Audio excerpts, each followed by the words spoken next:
Hello बच्चों, कैसे हैं आप। दिस इज विकास गोयल। आज की इस वीडियो में हम देखने वाले हैं कुछ इंपॉर्टेंट बातें, कुछ ऐसी कॉमन बातें जो सभी बच्चों को पता है, फिर भी वो उन बातों को बच्चे स्टूडेंट्स इग्नोर करते हैं और हर क्लास में करते हैं। वो कौन सी बातें हैं देखते हैं। ठीक है। अच्छा, सबसे पहली जो बात है वो है कि स्कूल और कोचिंग में जो पढ़ाया जा रहा है उसको घर पे आकर के ना पढ़ना। ऐसा होता है, जो भी पढ़ाया जा रहा है ना बेटा स्कूल कोचिंग में, उसको हैंड टू हैंड पढ़ लो। अगर हैंड टू हैंड नहीं पढ़ोगे ना तो आपका जो सिलेबस है ना वो इकट्ठा होता चला जाएगा, उसका बर्डन बढ़ता चला जाएगा। ठीक है। सब बेनिफिट इसमें ही है कि जितना पढ़ाया पढ़ाया गया उसको आगे घर पे पढ़ लिया, क्योंकि वो छोटा सा पोर्शन होता है। लेकिन अगर एक बार सिलेबस इकट्ठा हो गया, आपने नहीं पढ़ा, तो फिर आप उसको पढ़ नहीं पाओगे पूरे साल भर। ये डेफिनेटली यही बात है, ऐसा होता है, क्योंकि आपके माइंड में प्रेशर पड़ेगा अगर सिलेबस इकट्ठा होता चला गया तो जो भी पढ़ाया जा रहा है उसको पढ़ लो हैंड टू हैंड, नहीं तो पूरे साल में उसको पढ़ ही नहीं पाओगे। दूसरा, कई बार बच्चे क्या करते हैं कि बीच में से किसी चैप्टर को स्टार्ट करते हैं। मान के चलो कि कोचिंग में 5 चैप्टर पढ़ा दिए, वो आपने पढ़े नहीं। अब 6 चैप्टर चल रहा है, उसको आपने स्टार्ट कर दिया पढ़ना, तो आपको समझ में नहीं आएगा, क्योंकि 5 चैप्टर आपने पढ़े ही नहीं। 6 चैप्टर पहले वाले चैप्टर से क्या करता है, लिंक करता है ना। 6 चैप्टर सभी समझ में आएगा जो आपने पहले वाले चैप्टर पढ़े हैं। अगर नहीं पढ़े हैं तो फिर 6 चैप्टर आपको समझ में नहीं आएगा। तो अब समझ में नहीं आएगा तो फिर आप क्या बोलोगे कि चैप्टर डिफिकल्ट है, सब्जेक्ट डिफिकल्ट है। तो सब्जेक्ट डिफिकल्ट नहीं है, आपने स्टार्टिंग से पढ़ा ही नहीं, पहले वाले चैप्टर आपने पढ़े ही नहीं।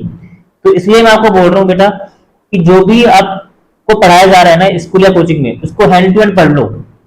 अगर वो इकट्ठा हो गया एक बार तो उसको आप पढ़ नहीं पाओगे, पूरे साल भर नहीं पढ़ पाओगे।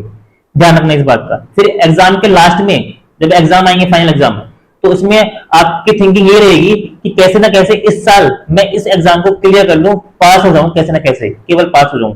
ये अप्रोच गलत है, बिल्कुल गलत है।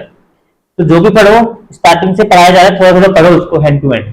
ठीक है। अब कई बार क्या होता है कि कई बार हमको कुछ काम आ जाता है, इंपॉर्टेंट काम आ जाता है 2-3 दिन के लिए, 4 दिन के लिए, उसको हम पढ़ नहीं पाते हैं। तो ठीक है, वो कोई दिक्कत नहीं है, वो सबके साथ होता है, उसको हम मैनेज कर सकते हैं। ठीक है। तो पहली चीज रेगुलर बेसिस पे पढ़ो। दूसरा कि जो भी आप कंसेप्ट फर्स्ट टाइम घर पे आके पढ़ रहे हो, अगर उसमें टाइम लग रहा है उसको टाइम दो। ठीक है। उसको स्किप मत करो, उसको रटो मत, उसको समझने की कोशिश करो। ठीक है। फॉर एग्जाम्पल जैसे कोई सब्जेक्ट है, इकोनॉमिक्स है, मैथमेटिक्स है, कुछ भी है, तो उसमें कुछ टाइम लग रहा है तो टाइम दो। अगर एक बार आपने उसको समझ लिया तो आगे जाके आपको दिक्कत नहीं आएगी, दूसरे कंसेप्ट में भी आपकी अप्रोच डेवलप हो जाएगी समझने की। लेकिन आपने उसको एक बार रट लिया, स्किप कर दिया, तो आगे आने वाले टॉपिक्स में भी आपको दिक्कत आएगी। ठीक है। तीसरा, खुद के नोट्स खुद बनाओ। अब यहाँ पे क्या होता है, बच्चे कोचिंग के जो नोट्स होते हैं उसको पढ़ लेते हैं केवल, तो उनसे उनकी जो सोच है ना वो डेवलप नहीं हो पाती। ठीक है ना। जब आप खुद के नोट्स खुद बनाते हो ना तो आपको काफी सारी ऐसी चीजें पता चलती हैं जो आपके लिए नहीं है, जो आपको पहले पता नहीं थी। तो खुद के नोट्स से पढ़ना वेरी वेरी इंपॉर्टेंट है। इससे आपकी जो सोच है, जो स्किल है, सोचने की कैपेसिटी है, वो डेवलप होती है बेटा। कहते हैं कि खुद के नोट्स जो हम बनाते हैं वो पढ़ाई का 50-60% होता है। अगर हमने खुद के नोट्स बनाए हैं, खुद के नोट्स से पढ़ाई की है, तो समझ लेना कि आपकी 50-60% पढ़ाई कंप्लीट हो गई है। ठीक है। तो खुद के नोट्स खुद बनाओ। फोर्थ पॉइंट हमारे पास ये है कि कंपैरिजन मत करो। कई बार बच्चे क्या होते हैं, एक दूसरे से कंपैरिजन कर लेते हैं, फिर इससे क्या होता है, उनका जो कॉन्फिडेंस है वो लूज हो जाता है। अब कई बार क्या होता है, फॉर एग्जाम्पल 2 बच्चे हैं कि एक एक बच्चा ऐसा है जो एक दिन में 2 चैप्टर क्लियर कर रहा है। एक बच्चा ऐसा है कि वो एक दिन में केवल 1 चैप्टर भी नहीं पढ़ पा रहा है। तो जो बच्चा एक दिन में 1 चैप्टर भी क्लियर नहीं कर पा रहा है, उसको टाइम लग रहा है, वो क्या करता है, दूसरे वाले बच्चे से कंपैरिजन करता है, अरे इसने 2 चैप्टर कर लिए, अरे इसने 2 चैप्टर कर लिए, ये आगे निकल जाएगा। ठीक है। तो वो चीज नहीं करनी है। जिसको जितना टाइम लग रहा है उसको उतना टाइम देना चाहिए। कंपैरिजन मत करो। सबकी अपनी कैचिंग पावर होती है, सबकी अपनी पर्सनैलिटी होती है।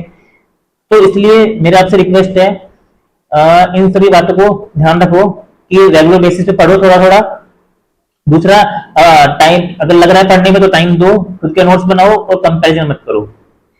तो इन बातों को अगर नहीं पता आपको तो इन बातों को सुने, अप्लाई करें। अगर पता है, अप्लाई नहीं कर रहे हो, तो इन बातों को अप्लाई कीजिए। ठीक है। तो आज के लिए इस वीडियो में इतना ही, मिलते हैं फिर नेक्स्ट वीडियो में।